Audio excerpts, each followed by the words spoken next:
ಬೀದರ್ ಜಿಲ್ಲೆಯ ಬಾಲ್ಕಿಯಲ್ಲಿ ಮಹಿಳಾ ಮತ್ತು ಮಕ್ಕಳ ಅಭಿವೃದ್ಧಿ ಇಲಾಖೆಯ ಕರ್ನಾಟಕ ಬಾಲ ವಿಕಾಸ ಅಕಾಡೆಮಿ ಧಾರವಾಡ ಹಾಗೂ ಶಾಲಾ ಶಿಕ್ಷಣ ಮತ್ತು ಸಾಕ್ಷರತಾ ಇಲಾಖೆ ಕ್ಷೇತ್ರ ಶಿಕ್ಷಣಾಧಿಕಾರಿಗಳ ಕಾರ್ಯಾಲಯ ಹಾಗೂ ನಂದೀಶ್ವರ ನೈಪುಣ್ಯ ಕೌಶಲ್ಯ ಸಂಸ್ಥೆ ರಾಣೆಬೆನ್ನೂರು ಇವರ ಸಹಯೋಗದಲ್ಲಿ 2023-24ನೇ ಶೈಕ್ಷಣಿಕ ಸಾಲಿನ ಎಸ್ಎಸ್ಎಲ್ಸಿ ಮಕ್ಕಳಿಗೆ ಪರೀಕ್ಷಾ ಭಯ ನಿವಾರಣೆ ಹಾಗೂ ಮನೋಬಲ ಹೆಚ್ಚಿಸುವ ವಿಶೇಷ ನೈಪುಣ್ಯ ತರಬೇತಿ ಕಾರ್ಯಾಗಾರ ನಡೆಯಿತು.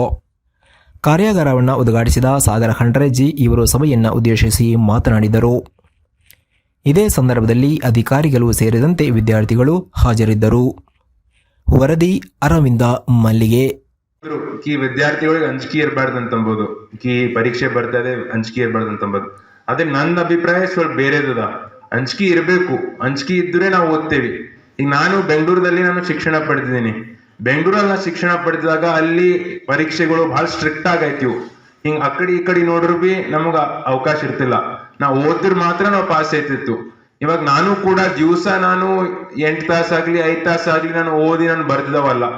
ಪರೀಕ್ಷೆ ನಾಳೆಗದ ಅಂತಂದ್ರೆ ಇವತ್ತಿನ ದಿವಸ ನಾ ರಾತ್ರಿ ಬೆಳಗ್ಗೆ ನಾನು ಓದಿ ನಾನು ಪಾಸ್ ಆಗಿದ್ದಾವಿದ್ದೀನಿ. ಅದಕ್ಕೆ ಬಹುಶಃ ಬಹಳಷ್ಟು ಜನ ಕನ್ಸಿಸ್ಟೆನ್ಸಿ ಅಂತಿದೆ. ಕನ್ಸಿಸ್ಟೆನ್ಸಿ ಬಹಳ ಕಷ್ಟ ಇದೆ. ದಿವಸ ಓದೋದು ಎಲ್ಲರಿಗೂ ಕಷ್ಟ ಇದೆ. ನಾನು ಮತ್ ನನ್ 90% 90% ಯಾರ್ಯಾರು ಸ್ನೇಹಿತರಿದ್ದಾರೆ, ನಾವೆಲ್ಲರೂ ಒಂದ್ ದಿವಸ ಮುಂಚೆ ನಾವು ಓದಿ ನಾವು ಪಾಸ್ ಆಗಿದ್ದೀವಿ. ಅದಕ್ಕೆ ತಾವೆಲ್ಲರೂ ನೀವು ಓದ್ಲೇಬೇಕು. ನಿಮ್ ಮನ್ಸಿನಲ್ಲಿ ಏನ್ ಇರಬಾರ್ದು ಅಂತ ನಾವು ಹೆಂಗಾದ್ರೂ ನಮಗೆ ಏನಾದ್ರೂ ನಾವು ಕಾಪಿ ಮಾಡಿ ಪಾಸ್ ಆಗ್ತೀವಿ ಅಂತ ಅನ್ಬದ್ ಇರಬಾರ್ದು. ನೀವು ಓದಿದ್ರೆ ಮಾತ್ರ ನಿಮ್ಗೆ ಉಪಯೋಗ ಆಗುತ್ತೆ. ಇವತ್ತಿನ ದಿವಸ ಎಷ್ಟೋ ಜನ ಡಿಗ್ರಿ ಪಡ್ಕೊಂಡಿದ್ದಾರೆ. BCom, BBA, MBA, ಬೇರೆ ಇಂಜಿನಿಯರಿಂಗ್ ಎಲ್ಲಾ ಡಿಗ್ರಿ ತಗೊಂಡಾರ.